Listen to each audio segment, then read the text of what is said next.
जय हिंद, नमस्कार, सत श्री अकाल। श्री गणेश स्टडी में आपका स्वागत है। तो आज हम बनाएंगे 40 नंबर क्वेश्चन आपका सब्जेक्ट से 6 to 8 सब्जेक्ट से हिस्ट्री का रहेगा आपका। ठीक है, ये हिस्ट्री का 40 नंबर क्वेश्चन का एनालिसिस के साथ उसके बाद ज्योग्राफी का करेंगे। ठीक है, तो आइए चलते हैं, शुरू करते हैं। तो आदि ग्रंथ किस समुदाय का धार्मिक ग्रंथ है? ठीक है, आदि ग्रंथ किस समुदाय का धार्मिक ग्रंथ है? तो सी नंबर ऑप्शन इसका सही हो जाएगा। सिख समुदाय का धार्मिक ग्रंथ है और इसमें गुरु नानक देव और सूफी संत बाबा फरीद, ये बाबा फरीद जो थे, इन दोनों के वचनों का जो है संकलन है, इन दोनों का वचनों का संकलन है। तो आदि ग्रंथ जो है सिख संप्रदाय के जो थे गुरु नानक देव और बाबा फरीद, इन दोनों के वचनों का संकलन इसमें है आदि ग्रंथ में। तो ऑप्शन नंबर सी बिल्कुल करेक्ट हो जाएगा। वहीं बात करें गुरु नानक देव का, तो गुरु नानक देव का जन्म कहाँ हुआ था? तो तलवंडी में हुआ था। तलवंडी में सिख संप्रदाय के प्रथम गुरु थे। सिख संप्रदाय के प्रथम गुरु गुरु नानक देव थे। गुरु नानक, और इनका 1469 में इनका तलवंडी में जन्म हुआ था। ननकाना साहेब के नाम से भी जाना जाता है गुरु नानक देव, ननकाना साहेब के नाम से। ननकाना साहेब पाकिस्तान में है, अभी के पाकिस्तान में। 72 नंबर क्वेश्चन है, डैश मध्य प्रदेश में भगवान बुद्ध के सम्मान में सम्राट अशोक द्वारा बनवाया गया बौद्ध स्मारक है? तो बौद्ध स्मारक आपका सांची स्तूप है, जो कि सम्राट अशोक ने बनवाए थे भगवान बुद्ध के सम्मान में। भोपाल से 46 किलोमीटर दूर है। ये 46 किलोमीटर जो दूर है भोपाल से, ठीक है, भोपाल से 46 किलोमीटर दूर कहाँ पे है सांची स्तूप? तो ये रायसेन जिले में है। रायसेन जिले में है सांची स्तूप। रायसेन जिले में स्थित है, एक छोटा सा गांव। अशोक ने तीसरी सदी ईसा पूर्व में इसे बनवाया था। और बाद में अग्निमित्र थे, अग्निमित्र जिन्होंने इनका जीर्णोद्धार करके, अग्निमित्र ने जीर्णोद्धार करके इन्हें विशाल और बड़ा बनाया सांची स्तूप को। और जनरल टेलर थे जिन्होंने सांची स्तूप का अस्तित्व दर्ज किया 1818 ईस्वी में। ठीक है, जनरल टेलर थे, टेलर, जो कि सांची स्तूप का अस्तित्व दर्ज किया 1818 ईस्वी में। 1989 में वर्ल्ड हेरिटेज साइट का दर्जा प्राप्त हुआ। यूनेस्को के वर्ल्ड हेरिटेज साइट में इसको सम्मिलित किया गया। ठीक है, और अशोक ने ये बनवाए थे। तो अशोक का बताइए कार्यकाल कब से कब तक शासक थे भारत का? तो ये 273 ईसा पूर्व से लेके 273 ईसा पूर्व से लेके 232 ईसा पूर्व तक थे। ठीक है, बीसी 232, 73 से 232 बीसी तक अपने सिंहासन पर थे। 73 नंबर क्वेश्चन है, नालंदा विश्वविद्यालय को विश्व के महान प्राचीन विश्वविद्यालयों में से एक तथा महत्वपूर्ण शैक्षणिक उत्कृष्टता केंद्र माना जाता है। तो महान प्राचीन विश्वविद्यालय में एक है नालंदा विश्वविद्यालय, और यह महत्वपूर्ण बौद्ध शैक्षणिक उत्कृष्टता केंद्र है। इसकी स्थापना किस भारतीय शासक ने की थी? तो कुमारगुप्त प्रथम ने की है नालंदा विश्वविद्यालय की स्थापना। और कुमारगुप्त प्रथम ने 436 ईसा पूर्व, ठीक है, 436 ईस्वी में नालंदा विश्वविद्यालय की स्थापना की। कुमारगुप्त प्रथम ने 436 ईस्वी में नालंदा विश्वविद्यालय की स्थापना की, ठीक है। ये ह्वेनसांग के लेख में उल्लिखित है, ठीक है, ह्वेनसांग के द्वारा ये कहा गया है अपने पुस्तक में। और नालंदा विश्वविद्यालय को हर्षवर्धन और पाल वंश के शासकों ने आर्थिक मदद दी थी। तो आर्थिक मदद किसने दी थी? तो पाल और हर्षवर्धन शासक ने दी थी, ठीक है। आर्थिक मदद पालों ने दिए थे और हर्षवर्धन शासक ने। वहीं बख्तियार खिलजी ने नालंदा विश्वविद्यालय का 1199 से 1200 ईस्वी के आसपास नालंदा विश्वविद्यालय को ध्वस्त कर दिया, ठीक है। तो बख्तियार खिलजी ने 1199-1200 ईस्वी में ध्वस्त कर दिया नालंदा विश्वविद्यालय को।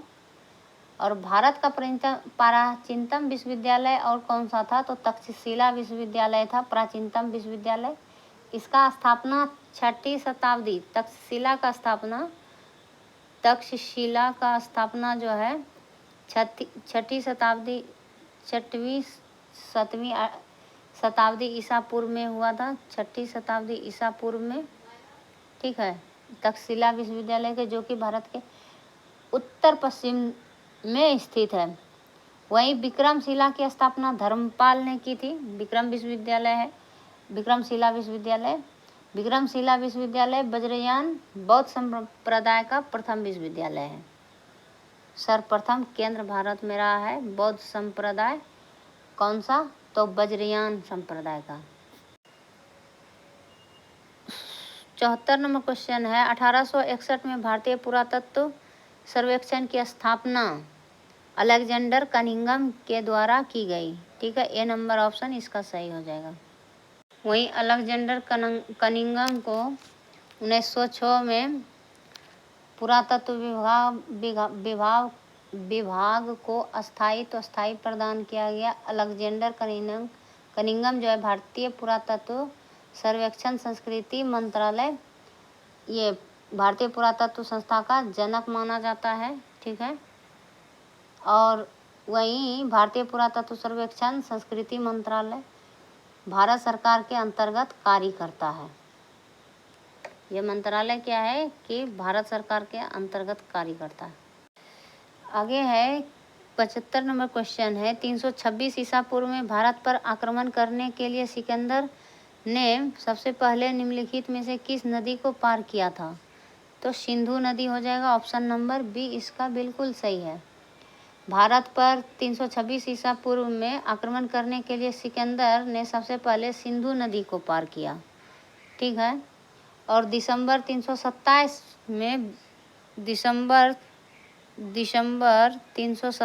ईस्वी में 327 बीसी में 327 ईसा पूर्व या बीसी 327 बीसी में सिकंदर ने ओहिंद के पास सिंधु नदी पार किया, ठीक है। 326 ईस्वी को जो है सबसे पहले पार किया 326 में। उसके बाद दिसंबर 327 में सिकंदर ने ओहिंद के पास सिंधु नदी को पार किया। उस समय पश्चिमोत्तर भारत में 28 गणराज्य का उल्लेख यूनानी लेखक थे, तो 28 गणराज्यों का उल्लेख करता है यूनानी लेखक के द्वारा। सिकंदर को छोटे छोटे गणराज्यों को पराजित करने में कठोर संघर्ष करना पड़ा था, और छोटे छोटे जो गणराज्य थे उनको पराजित करने में कठोर संघर्ष करना पड़ा था सिकंदर को, ठीक है। वहीं सिकंदर की सेना ने व्यास नदी को पार करने से इनकार कर दिया था। तो व्यास नदी को पार करने से इनकार कर दिया था सिकंदर की सेना ने। सिकंदर अपने सेना को मनाने में असफल होने पर छो की 2 पंक्तियों में विजय वैदिक बनाकर वापस लौटने का निर्णय लिया था।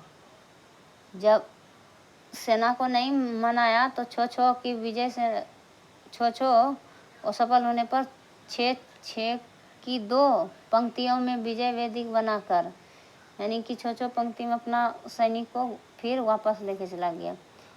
ब्यास नदी नंद वंश का सीमा रेखा था, और वहीं ये ब्यास नदी जो है नंद वंश का क्या था, सीमा रेखा था, नंद वंश का सीमा रेखा था।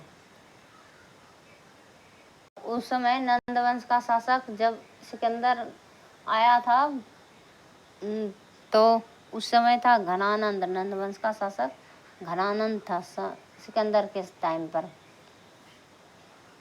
आगे है 76 नंबर क्वेश्चन है, जिस सहायक संधि के आधार पर ब्रिटिश अपनी पूरी शक्ति का प्रयोग करके बाह्य आंतरिक खतरों में भारतीय रियासतों को सुरक्षा करने के लिए जिम्मेदार थे, वह किसके द्वारा प्रतिपादित की गई थी?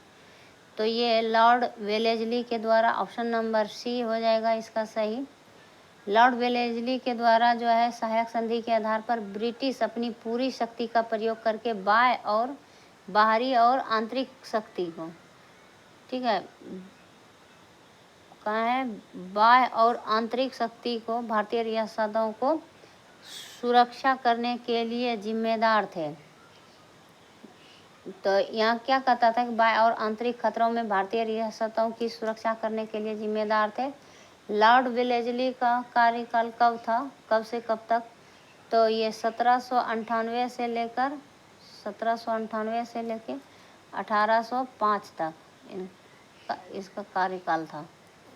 वहीं बात करें सहायक संधि का, तो सहायक संधि का जो है प्रयोग सर्वप्रथम डुप्ले ने किया था।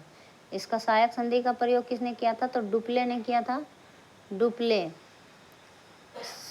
सहायक संधि का सबसे पहला प्रयोग डुप्ले ने किया था, जो फ्रांसीसी गवर्नर था। डुप्ले कौन थे? फ्रांसीसी गवर्नर थे। सहायक संधि करने वाले प्रत्येक रियासत को दरबार में एक अंग्रेज रेजिडेंट को रखना पड़ता था। जिन्होंने अंग्रेज के साथ सहायक संधि करता था, तो सहायक संधि के अंतर्गत क्या होता था, रियासत को अपने दरबार में अंग्रेज रेजिडेंट को रखना पड़ता था, एक अंग्रेज सिपाही को, रेजिमेंट को।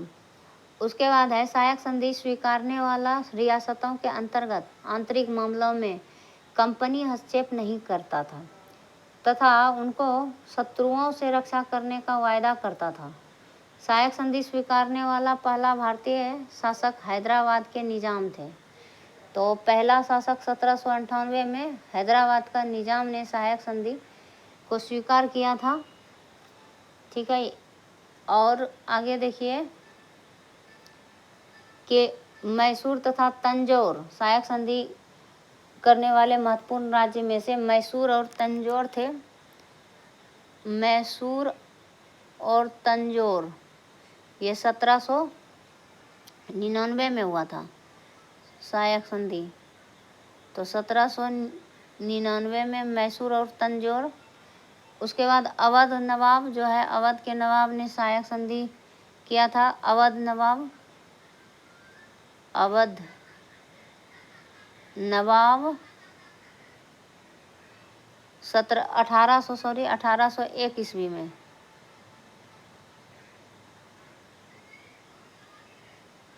1801 में। पेशवा बाजीराव द्वितीय सहायक संधि करने वाले थे। कब? तो 31 दिसंबर को। पेशवा बाजीराव द्वितीय 31 दिसंबर 1802 को किया। 31 दिसंबर 1802 को। वहीं बरार और भोसले 1803 ईस्वी को सहायक संधि के द्वारा की गई। फिर ग्वालियर के सिंधिया 1804 ईस्वी को, ग्वालियर का सिंधिया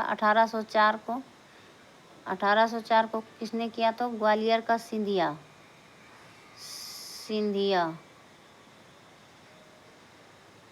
ने सहायक संधि किया ग्वालियर।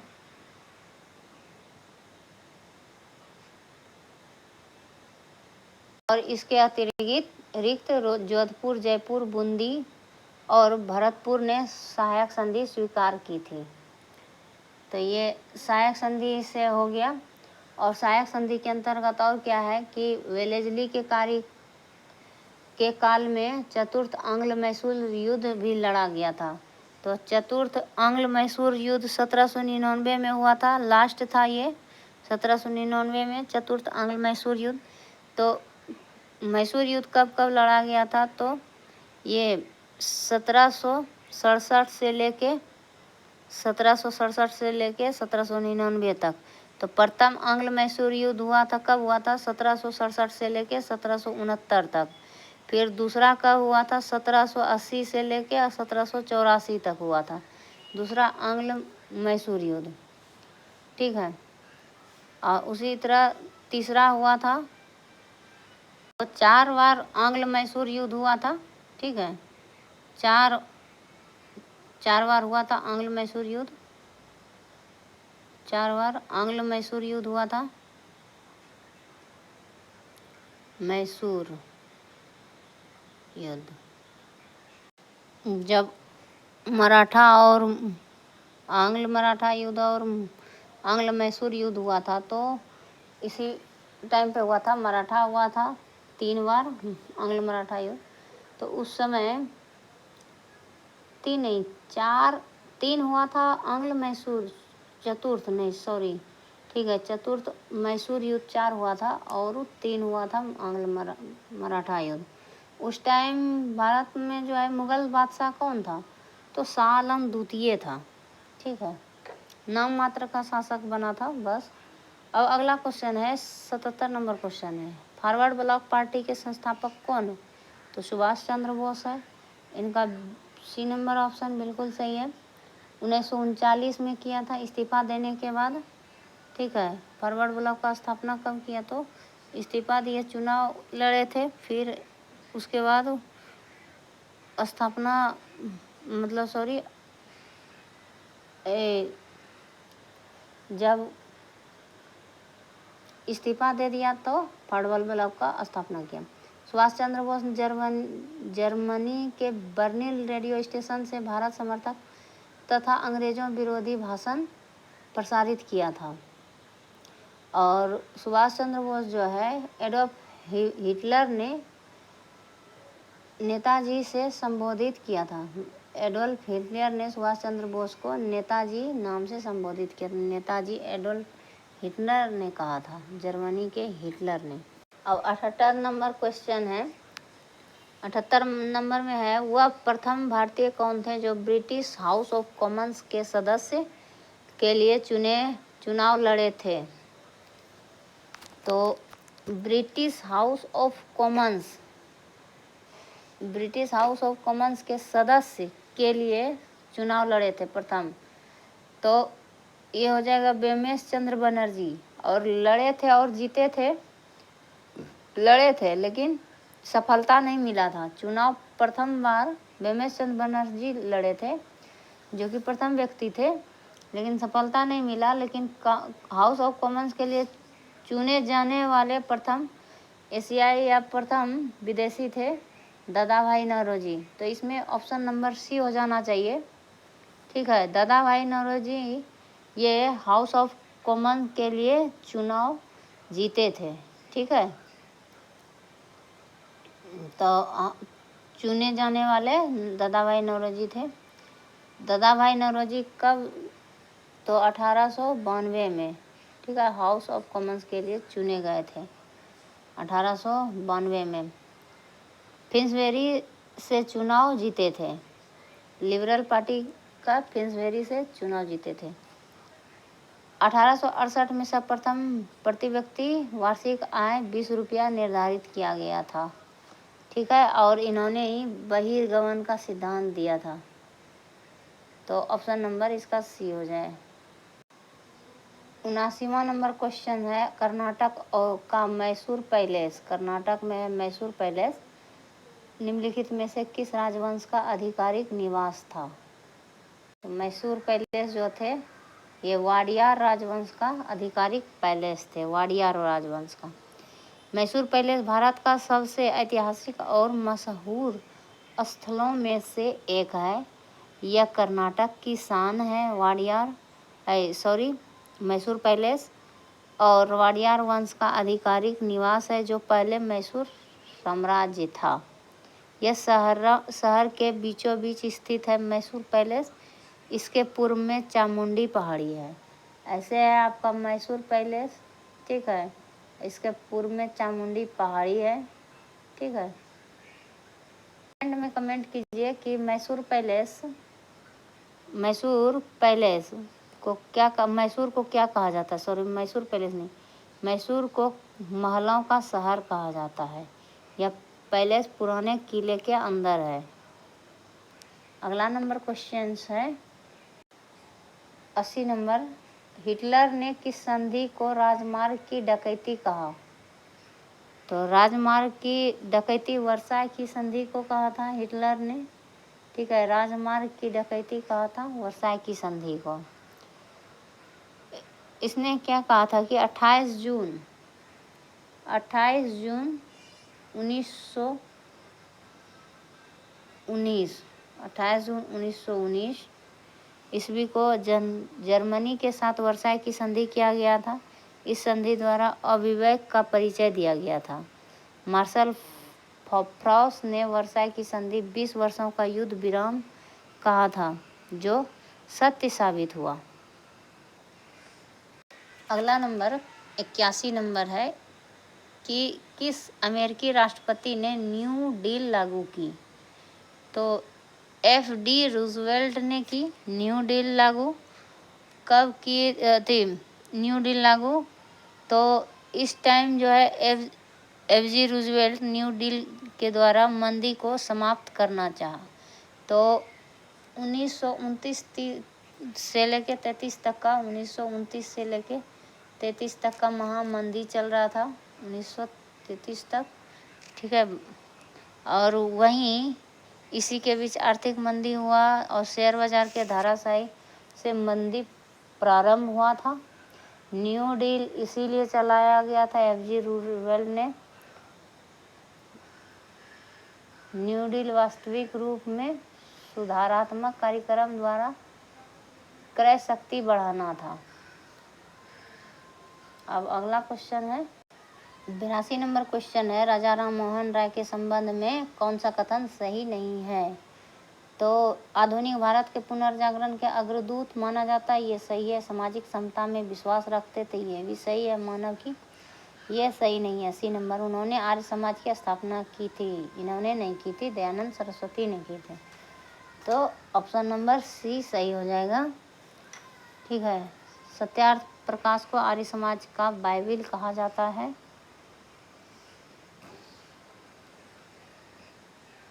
अगला क्वेश्चन है 1909 में महात्मा गांधी द्वारा लिखित उस पुस्तक का नाम बताइए जिनमें यह लिखा था कि यदि भारतीय उनका सहयोग न करें तो ब्रिटिश शासन का समाप्त हो जाएगा। तो ऑप्शन नंबर इसमें हो जाएगा आपका A नंबर, हिंद स्वराज पुस्तक 1909 में लिखे थे। यात्रा के दौरान, दक्षिण भारत की यात्रा, जब पानी के जहाज से जा रहे थे लंदन से, तो उसी टाइम लिखे हैं। वहीं मेरे सपनों का भारत भी महात्मा गांधी ने लिखा है, ठीक है। वहीं 84 नंबर का बात करें तो कौन सा मुगल स्मारक उस्ताद अहमद लाहौरी द्वारा डिजाइन किया गया था, जिसे यूनेस्को ने 1983 में विश्व धरोहर घोषित किया। तो ये ताजमहल हो जाएगा, C नंबर ऑप्शन सही। आगरा का किला घोषित किया गया यूनेस्को द्वारा, ये 1983 में। ताजमहल, वहीं आगरा का किला हुआ था 1983 में। कौन कौन हुए थे? अजंता की गुफाएं, एलोरा की गुफाएं, ताजमहल और आगरा का किला, ये सब 83 में हुआ था। 4 स्मारक, ठीक है। और उसके बाद महाबलीपुरम के स्मारक 1984 में और कोणार्क सूर्य मंदिर, ये 1984 में। मानस वन्य जीव अभ्यारण्य 1985 में इसे भी यूनेस्को द्वारा धरोहर विश्व धरोहर में घोषित किया गया।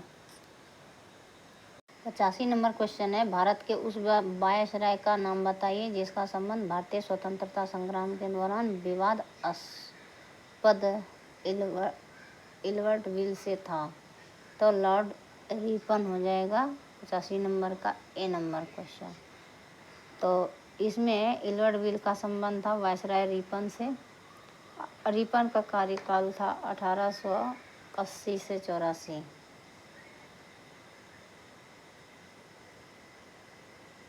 तो इसका ए नंबर ऑप्शन सही है बिल्कुल। अगला क्वेश्चन है,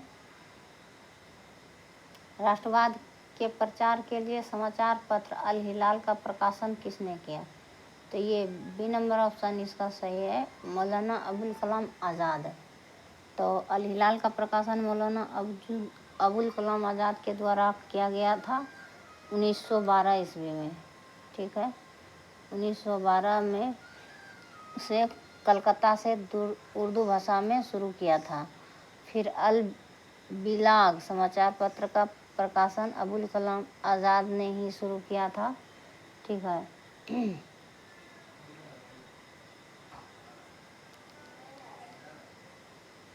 अगला क्वेश्चन है, विश्व भारती की स्थापना किसके द्वारा की गई थी जो बाद में एक केंद्रीय विश्वविद्यालय बना? अगला क्वेश्चन है, विश्व भारती की स्थापना किसके द्वारा की गई जो बाद में एक केंद्रीय विश्वविद्यालय बना? तो रविंद्रनाथ टैगोर के द्वारा की गई थी जो बाद में ये एक केंद्रीय विश्वविद्यालय बन गया। ठीक है, ये 1921 ईस्वी में किया गया था इसका स्थापना।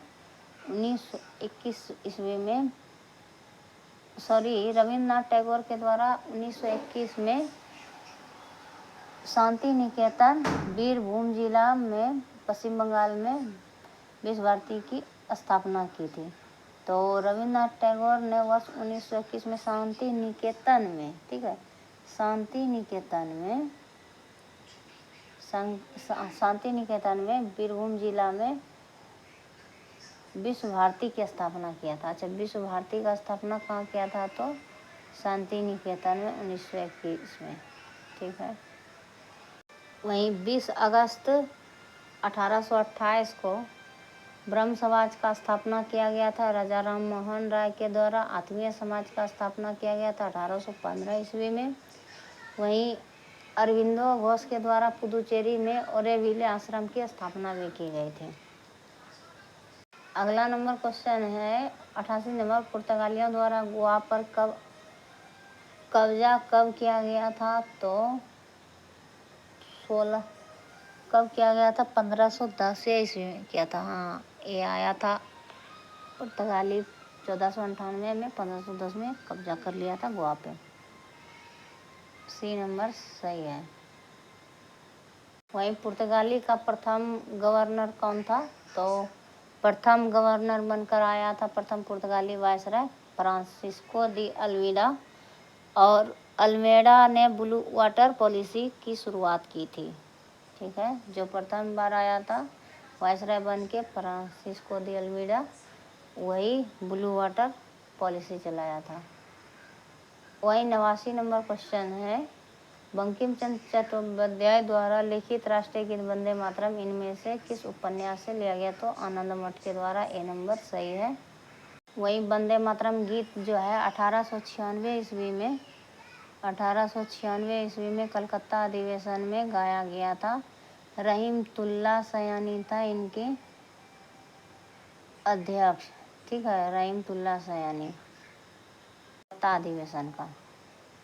अगला क्वेश्चन है 90 नंबर, भारत छोड़ो आंदोलन के दौरान अरुणा असफ अली ने डैश में राष्ट्रीय कांग्रेस का झंडा फहराया? तो नई दिल्ली में। ठीक है, तो ए नंबर इसका बिल्कुल सही है। सॉरी ये सही नहीं है, नई दिल्ली नहीं होगा या मुंबई होगा। ठीक है, इनमें से कोई नहीं, मुंबई। तो ई नंबर ऑप्शन सही है। अरुणा असफ अली जो है भारत छोड़ो आंदोलन के दौरान अरुणा असफ अली मुंबई, और अब के मुंबई जो है राष्ट्रीय कांग्रेस का झंडा फहराया था। अरुणा असफ अली भूमिगत कार्यकलापों द्वारा भारत छोड़ो आंदोलन से जुड़ी रही थी। 8 अगस्त 1942 को भारत छोड़ो आंदोलन का प्रस्ताव पास किया गया था। तो ऑप्शन नंबर ई इसका बिल्कुल सही है। और भारत छोड़ो का नारा यूसुफ मेहर अली ने दिया था तथा करो मरो का नारा महात्मा गांधी ने। 91 क्वेश्चन है, प्रथम बार संघर्ष के तरीकों के रूप में स्वदेशी एवं बहिष्कार किसके दौरान अपनाए गए थे? तो बंगाल विभाजन के दौरान अपनाया गया था। ठीक है, तो वही और एक बात है कि बंगाल विभाजन के विरोध में स्वदेशी और बहिष्कार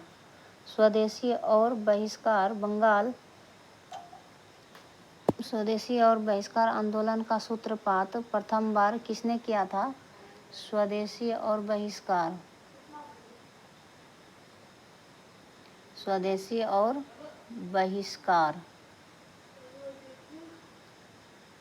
आंदोलन का सूत्रपात प्रथम बार कृष्ण कुमार मित्र के द्वारा किया गया था। कृष्ण कुमार मित्र के द्वारा। ठीक है, और किस पत्रिका में? तो इनका पत्रिका था संजीवनी पत्रिका। 92 नंबर क्वेश्चन है, भारतीय स्वतंत्रता संग्राम के बारे में निम्नलिखित में से कौन सा कथन सही नहीं है? तो यहाँ क्या पूछ रहा है? सही नहीं है। इसमें हो जाएगा कि वर्ष 1921 में महात्मा गांधी को गिरफ्तार कर लिया गया था। ये जो है सही नहीं है। 1921 में महात्मा गांधी को गिरफ्तार नहीं किया गया था। और ये चौरी चौरा कांड के कारण गांधी जी ने असहयोग आंदोलन से हाथ खींच लिया था। ये सही है।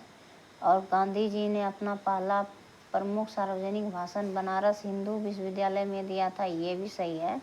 1922 ईस्वी में गांधी जी को चौरी चौरा कांड के होने के बाद जो है 22 पुलिसकर्मियों को जो है जलाने के बाद महात्मा गांधी ने 12 फरवरी 1922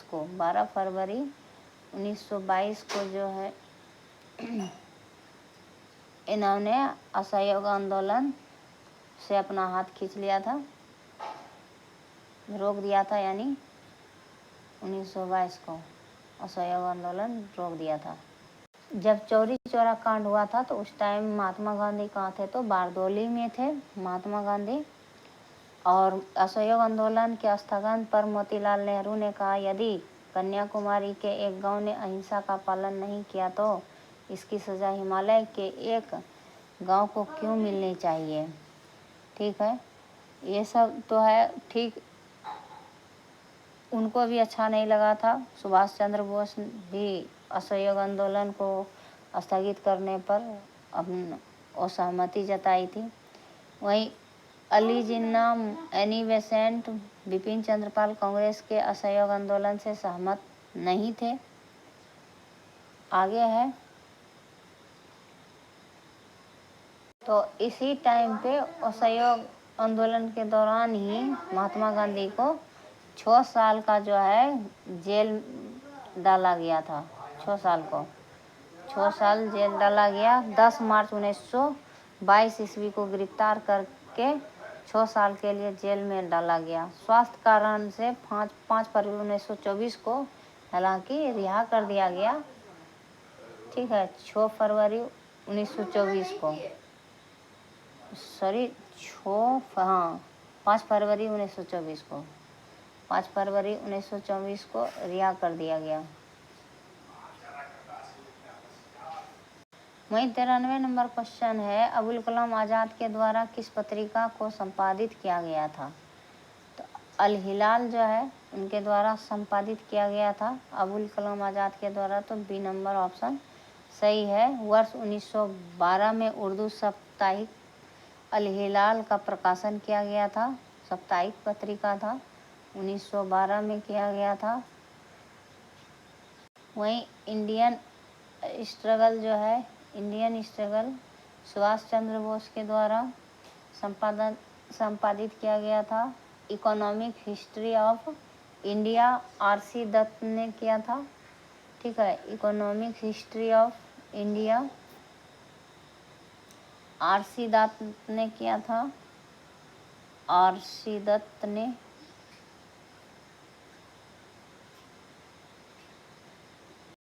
the great rebellion, the great rebellion, तो द ग्रेट रिवेलियन ये अशोक मेहता के द्वारा, Ashok Mehta. The comrade, the comrade,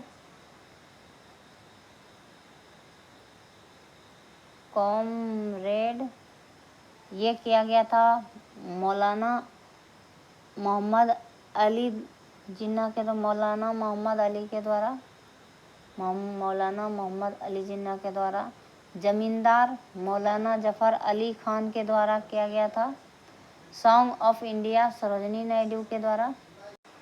94 number question है, एक सन्यासी जो फिजी में एक गिरमिटिया मजदूर के रूप में काम करने के बाद उस जिले में अपनी पीठ पर तुलसीदास रामायण की एक प्रति लेकर आया था, जिससे वह ग्रामीण श्रोताओं को छंद सुनाता था। यहाँ जिस किसान नेता का जिक्र है वह कौन है? ठीक है, तो ऑप्शन नंबर सी सही हो जाएगा। बाबा रामचंद्र थे, जिन्होंने अपनी पीठ पर तुलसीदास की रामायण का एक प्रति लेकर आया था और गिरमिटिया का मजदूर था ये। तो एक सन्यासी जो फिजी में एक गिरमिटिया मजदूर के रूप में काम करने के बाद उसे जिला में अपनी पीठ पर, उसी जिला में, गिरमिटिया जिला में उसी तुलसीदास रामायण की एक प्रति लेकर आया था, जिससे वह ग्रामीण श्रोताओं को छंद सुनाते थे। यहाँ बाबा रामचंद्र जी नेता का जिक्र है और भारतीय ट्रेड यूनियनिस्ट थे बाबा रामचंद्र, और 1920 में से लेकर 1930 के दशक में जमींदारों के खिलाफ लड़ने के लिए अवध भारत के किसानों को एक संयुक्त मोर्चा बनाने के लिए किए। उनकी प्रेरणा का श्रेय फिजी में एक गिरमिटिया मजदूर के रूप में उनके 12 वर्षों तक गिरमिटिया प्रणाली को समाप्त करने के प्रयासों को जाता है। रामलीला के मंचन करके भारतीय गिरमिटिया मजदूरों के बीच एकजुटता की भावना पैदा करना चाहते थे। 1919 में उन्होंने जमींदारों के खिलाफ पहले किसान विद्रोह का नेतृत्व किया और 1920 तक अवध किसान सभा का गठन करते हुए अवध में सभी किसान संघों का आयोजन किए। उन्होंने अवध किसान सभा का स्थापना की और किसानों के विरोध का आयोजन किया, लेकिन भारतीय राष्ट्रीय कांग्रेस से समर्थन नहीं मिला था बाबा रामचंद्र को। बाबा रामचंद्र का जन्म कहाँ हुआ था? तो ग्वालियर के एमपी में हुआ था। कहाँ हुआ था? तो एमपी में हुआ था, ग्वालियर में। कब हुआ था? तो 1875 ईस्वी को इसका जन्म हुआ था ग्वालियर में। और रामायण की एक कथा का नाम हुआ लोगों की भीड़ एकत्र होती थी। और बाबा रामचंद्र जसु राजप्रिय प्रजा दुखारी सो निरीप अवसी नरक अधिकारी कहकर ब्रिटिश सत्ता के विरुद्ध वातावरण का माहौल बनाते थे। ठीक है, अगला क्वेश्चन है, ऑल इंडिया हरिजन संघ की स्थापना 1932 में किसके द्वारा की गई थी? तो ऑल इंडिया हरिजन संघ की स्थापना 1932 में महात्मा गांधी द्वारा किया गया था और महात्मा गांधी जी ने किए थे। पूना समझौते 1932 के बाद महात्मा गांधी के रुचि सविनय अवज्ञा आंदोलन में नहीं रही। पूना समझौता जब हुआ था डॉक्टर भीमराव अंबेडकर और महात्मा गांधी के बीच, तो उसके बाद सविनय अवज्ञा आंदोलन में महात्मा गांधी का रुचि लेशमात्र का रहा और अब वह पूरी तरह अस्पृश्यता विरोधी आंदोलन करना चाहते थे और उसी में उन्होंने रुचि लेना शुरू कर दिया। इस प्रकार अखिल भारतीय अस्पृश्यता निवारण लीग की स्थापना हुई, जिसका नाम परिवर्तित करके हरिजन सेवक संघ कर दिया। और जिसका नाम परिवर्तन करके और घनश्याम दास बिरला इसके प्रथम अध्यक्ष बनाए गए हरिजन सेवक संघ का। और दलितों को जो है हरिजन नाम जो है महात्मा गांधी ने ही दिया दलित वर्गों को। अगला क्वेश्चन है 20 फरवरी 1947 को प्रधानमंत्री एटली ने भारत से ब्रिटिश शासन को कब तक वापस लेने की घोषणा की थी? तो ऑप्शन नंबर सी इसका हो जाएगा कि जून 1948 में तक वापस लेने की घोषणा किया था, ब्रिटिश शासन को वापस लेने का।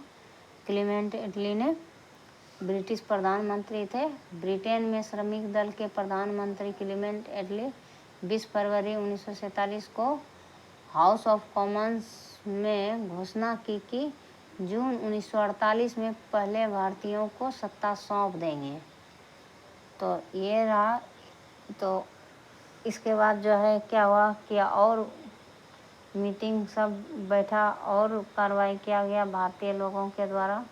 तो जल्दी फिर 15 अगस्त 1947 को मिल गया हमें आज़ादी। तो अगला क्वेश्चन है 97 नंबर, स्वराज दल की स्थापना बिहार में किसने की? स्वराज दल की स्थापना बिहार में श्री कृष्ण सिंह ने किए थे। ए नंबर ऑप्शन सही है। श्री कृष्ण सिंह ने के नेतृत्व में 1923 ईस्वी में स्वराज दल की स्थापना किया गया था। ठीक है। 1922 में वार्षिक अधिवेशन हुआ। देशबंधु चित्तरंजन दास की अध्यक्षता में गया अधिवेशन हुआ था, जिसमें प्रमुख सवाल विधानसभा के प्रवेश का था। वहीं बिहार में स्वराज पार्टी का अध्यक्ष जो है नारायण प्रसाद को बनाया गया था, नारायण प्रसाद को, और सचिव बनाया गया था। प्रथम अध्यक्ष था नारायण प्रसाद बिहार स्वराज पार्टी का, और सचिव अब्दुल वारी को चुना गया था, अब्दुल वारी। अगला क्वेश्चन है 98 नंबर, श्री कृष्ण सिंह द्वारा गठित बिहार की निर्वाचित सरकार ने फरवरी 1938 में किस कारण से इस्तीफा दे दिया? अगला ये तो इसमें क्या है कि श्री कृष्ण द्वारा गठित बिहार निर्वाचित सरकार ने फरवरी 1938 में, ठीक है, फरवरी 1938 में इस्तीफा दिया था। तो राजनीतिक कैदियों को छोड़ने के कारण इस्तीफा दे दिया था। तो बी नंबर सही है। इस टाइम में बिहार में क्या है कि मुख्यमंत्री को प्रधानमंत्री कहा जाता था। ठीक है। तो राजनीतिक कैदियों को छोड़ने के कारण इस्तीफा दे दिया था मंत्रिमंडल ने। 15 फरवरी 1938 को त्याग पत्र दे दिया था, 15 फरवरी 1938 को। और इसमें है कि मोहम्मद यूनुस के नेतृत्व में 1 अप्रैल 1937 को बिहार में पहला मंत्रिमंडल बना था। अंतरिम मंत्रिमंडल का विरोध किया। वहीं 26 फरवरी को बिहार के प्रधानमंत्री, उस समय मुख्यमंत्री प्रधानमंत्री कहा जाता था, श्री कृष्ण सिंह और गवर्नर के बीच वार्ता हुआ। राजनीतिक बंदियों की समस्या सुलझ जाने के बाद मंत्रिमंडल ने त्यागपत्र वापस लेकर पुनः अपना काम शुरू कर दिया। वहीं मोहम्मद यूनुस के अंतरिम मंडल के त्यागपत्र देने के बाद 20 जुलाई 1937 को श्री कृष्ण सिंह के नेतृत्व में कांग्रेस मंत्रिमंडल का गठन किया गया और लिनलिथगो के आश्वासन दिया कि लिनलिथगो ने कि मंत्रियों के कार्यों में गवर्नर हस्तक्षेप नहीं करेगा। अगला क्वेश्चन है 2री शताब्दी के आसपास रचित संस्कृत के शिलालेख के अनुसार सुदर्शन झील एक कृत्रिम जलाशय की मरम्मत किसने की थी? तो ये कृत्रिम झील ये जो बनाया था पहले रुद्रदमन के द्वारा। सुदर्शन झील क्या है? तो एक कृत्रिम जलाशय है। इसका मरम्मत रुद्रदमन के द्वारा किया गया। बी नंबर ऑप्शन सही है इसका। रुद्रदमन इस झील का निर्माण मौर्य काल में हुआ था। 2री शताब्दी में के आसपास रचित शिलालेख के अनुसार सुदर्शन झील एक कृत्रिम जलाशय की मरम्मत रुद्रदमन ने किया था। रुद्रदमन संस्कृत का बड़ा प्रेमी था। रुद्रदमन संस्कृत प्रेमी था। ठीक है, संस्कृत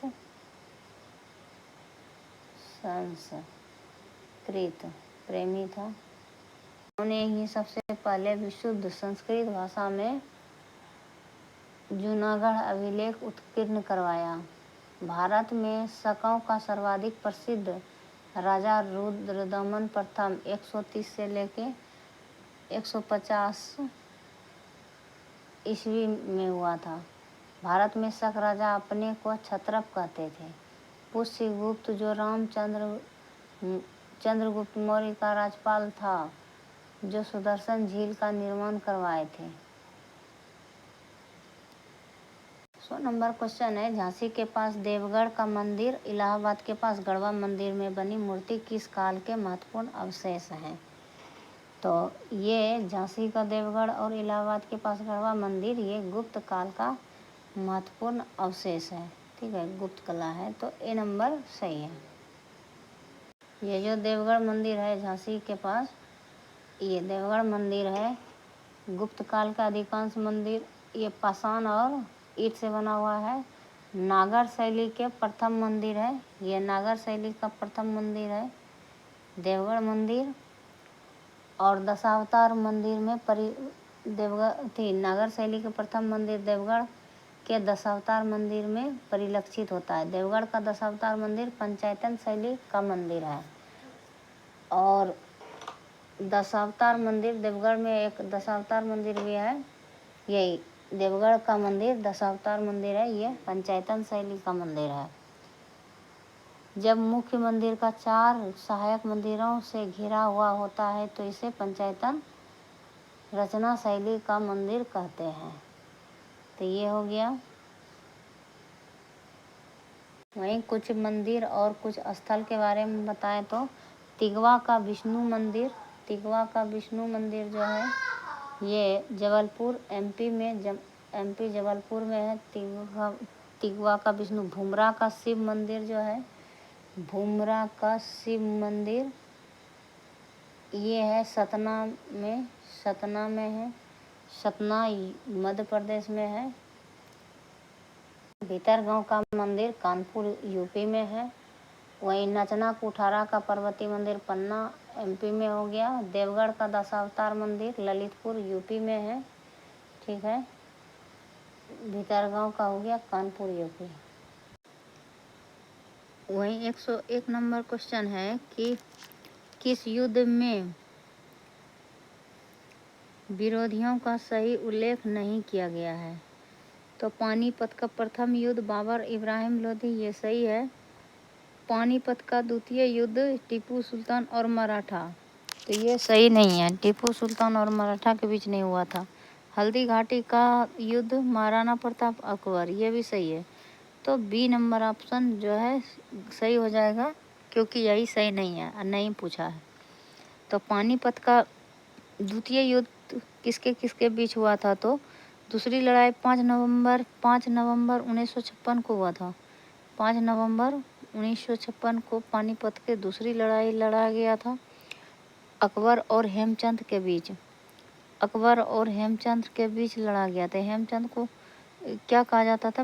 विक्रमादित्य, इसी के बीच हुआ था। और इसी युद्ध में पानीपत की दूसरी लड़ाई में हेमू के आंख में एक तीर लग गया था। इसी कारण सेना में भगदड़ मच गया और हेमचंद्र विक्रमादित्य का पराजय हुआ और उसको पराजित कर हत्या कर दिया गया हेमचंद्र का। अगला क्वेश्चन है कि तबकात ए अकबरी जिससे कभी कभी अबुल फजल के अकबरनामा से अधिक विश्वसनीय माना जाता है, किसके द्वारा लिखा गया था? तो निजामुद्दीन अहमद के द्वारा लिखा गया था। ए नंबर इसका सही ऑप्शन हो जाएगा क्वेश्चन।